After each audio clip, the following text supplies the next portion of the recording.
All right, who are the best pitchers at the complex? I think this year might be one of the better pitching crops we've seen at the complex in a while, and that's really fun to talk about. There's some really good standouts there, and it's showing statistically and under the hood. So, off the top, we have to talk about Argenis Cayama. I hope I'm saying that right. Argenis Cayama. Probably Cayama if I'm looking at it now. But Cayama dominating so far. He's tossed 11 innings. He is not allowed a run to cross, 5 hits, 4 walks, and 17 strikeouts. This is an 18-year-old prospect in the Giants organization. He was really good at the DSL last summer, and he continues to be really good at the complex. And it looks like he may be a quick mover out of the complex to San Jose in the Giants org and see what he's actually made of. Fastball's inconsistent velocity-wise, but it's got good shape. He'll work at 92 to 95. He's topped at 98 this season, so that's really fun to see. Cayama, he repeats his delivery well. He does a lot of things that you want to see. It's a changeup and slider as far as secondaries go. I think it's really good stuff here. I'm not saying like we should go all in on this guy, but you certainly watch him and you see an effortless fastball. I'll say that. You watch and you're like, yeah, that's pretty effortless stuff. That slider has really good depth to it. It's got good sweeping action as well. He can run the fastball. It's got ride and run to it, so it looks really good. He'll drop in kind of a downward breaking slider. He'll run the fastball in on hitters. It's just a really fun arm to watch, and the changeup has good potential as well for an 18-year-old. I'm sitting here watching this as I'm talking to you. Changeup, good fade, good depth on it against lefties. It's a good arsenal of pitches. And so I think we have to talk about him as one of the better pitchers at the complex right now. Really, really like what I've seen. The Brewers have a pair of guys as well, highlighted by Ethan Dorchies. Dorchies is 18 years old.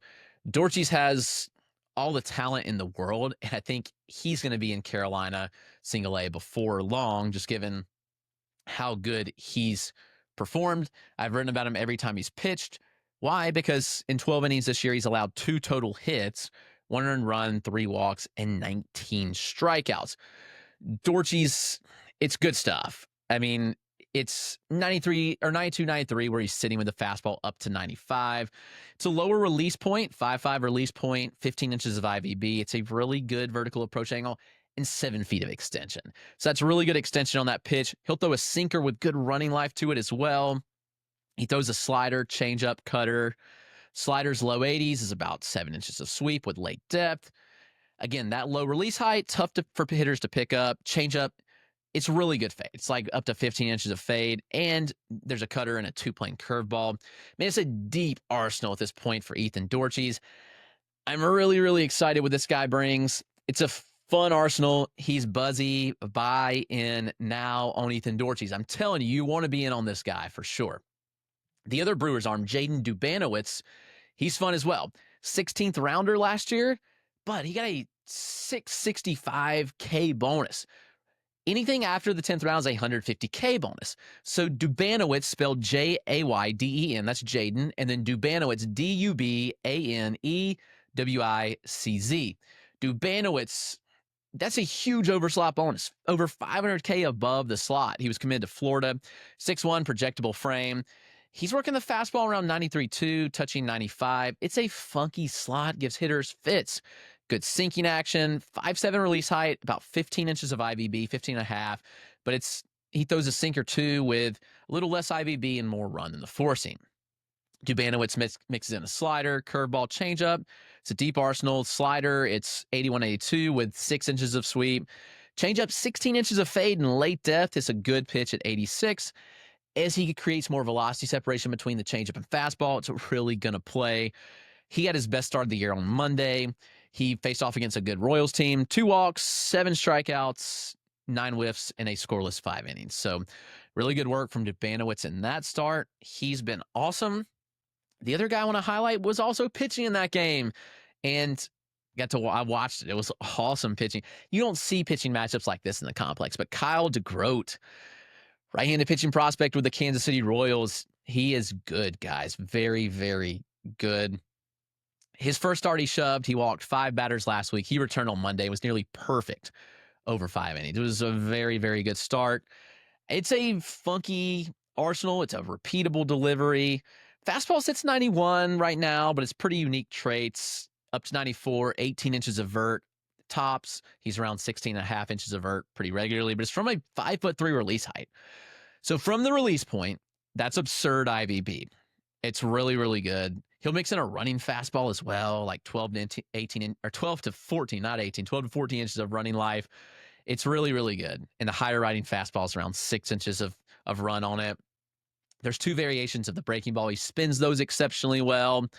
Curve and slider. The curve sits in the upper 70s. Good depth, good sweep. And the slider's around 81 with more carry and 6 inches of sweeping action. He rounds out his arsenal with a changeup, 83 to 85, 14 inches of fade, and good carry. Kyle DeGroat is good, guys. This kid can pitch. He's going to go to single A soon. I'll see him in Columbia. I liked Kyle DeGroat out of high school, just given the data on the showcase circuit that I got. The pitch data was kind of absurd. And I was very much in on what I saw. And for a 14th rounder that got well above slot, it told you everything that you needed to know, in my opinion at least, that this kid could really pitch. Very, very much in on what we have seen from Kyle DeGroat. Go buy in. I don't think you'll regret it, honestly, because it's just a high floor. It's a repeatable delivery. Those strikes, he does a lot of things really, really well. So those are the complex leagues arms to know early on. A lot of guys we haven't got big samples for. Those are some of the ones that we do have bigger samples for, though. You look at it and you say, all right, like these samples, we feel pretty decent about buying into them with really good performances.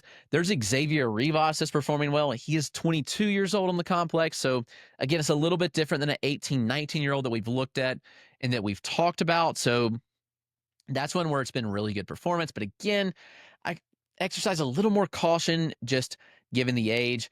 Jose Feliz is probably the other one that you need to know. Feliz has been dominant so far with really good results. He's missing bats.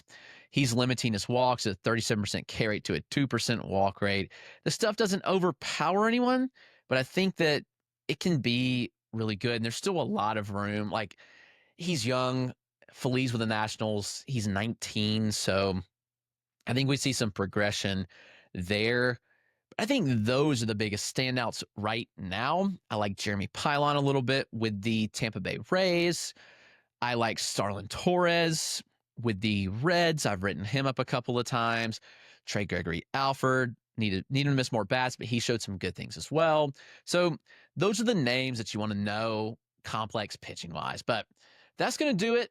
These are the complex league players that I think are breaking out really early on.